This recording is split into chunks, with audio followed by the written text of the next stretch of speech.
नमस्कार विद्यार्थी मित्रांनो, आज आपण या शैक्षणिक साहित्यातून चौकोनाचे विविध प्रकार टाइप्स ऑफ क्वाड्रिलॅटरल शिकणार आहोत. बघा, चौकोन म्हटल्यानंतर आपल्याला किती कोण? चार. बाजू किती? चार. चौकोनाला चार बाजू असतात, चार कोण असतात, हे सगळं माहित आहे. आता चौकोनाचे विविध प्रकार कोणते ते या मॉडेल मधून आपण शिकणार आहोत. तर बघा, हा चौकोनाचे प्रकार आपण शिकलो. हा कोणत्या प्रकारामध्ये येईल? चौरस. का बरं चौरस म्हटलं याला? कारण चारही बाजू समान लांबीच्या आहे. प्रत्येक कोण किती अंशाचा असतो? प्रत्येक कोण 90 अंशाचा असतो. चारही बाजू समान लांबीच्या आहे, म्हणून हा चौरस झाला. काय झाला? चौरस. हा चौकोनाचा प्रकार आहे चौरस. हा चौकोनाचा कोणता प्रकार होईल? आयत. याला आयत का म्हटलं? कारण याच्या समोरासमोरची बाजू सारखी असते. याच्या समोरासमोरच्या बाजू समान लांबीच्या असतात. समोरासमोरच्या बाजू म्हणजे आता बघ, कोणती समोरच्या? या बाजूच्या समोरची बाजू कोणती राहील सांग बरं तू. या बाजूच्या समोरची बाजू. ओके, बरोबर आहे. आणि मग तू सांग, या बाजूच्या समोरची बाजू.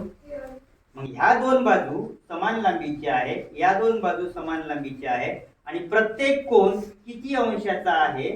90. मग चारही कोणाची बेरीज किती होईल? 360 अंश. आता चौकोनाचा आणखी एक प्रकार आहे, तो म्हणजे समभुज चौकोन. ही आकृती झाली समभुज चौकोनाची.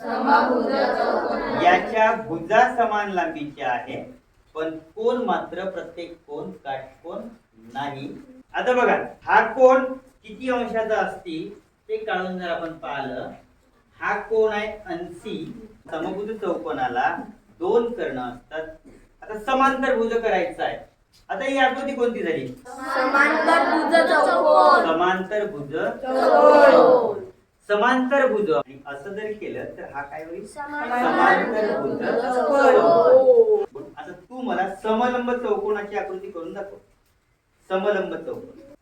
तर हा बघा, आता हा चौकोनाचा कोणता प्रकार झाला? समलंब चौकोन. या बिंदूवरून या बाजूवर एक लंब टाकला, इथून इथपर्यंत लंब टाकला, तर लंब समान लांबीचे असतात, म्हणून त्याला म्हटलेलं आहे समलंब चौकोन. हा समलंब चौकोन. आणखी एक प्रकार आहे, तो प्रकार म्हणजे पतंग. हे देख लो भाई, कोणती आकृती तयार होईल आता? पतंग होईल ना? आता राहते ना पतंग. आता इथं कोन मापक लावलेले आहे 360 वाले. त्या याला आपण कोण मोजू शकतो. हा कोण किती अंशाचा आहे, हा कोण किती अंशाचा आहे, हा कोण किती अंशाचा आहे, हा किती अंशाचा आहे, ते आपण मोजू शकतो. आणि हा आणि हे जोडणार त्याला काय म्हणतो आपण? कर्ण. पतंगाला किती कर्ण असतात मग? दोन.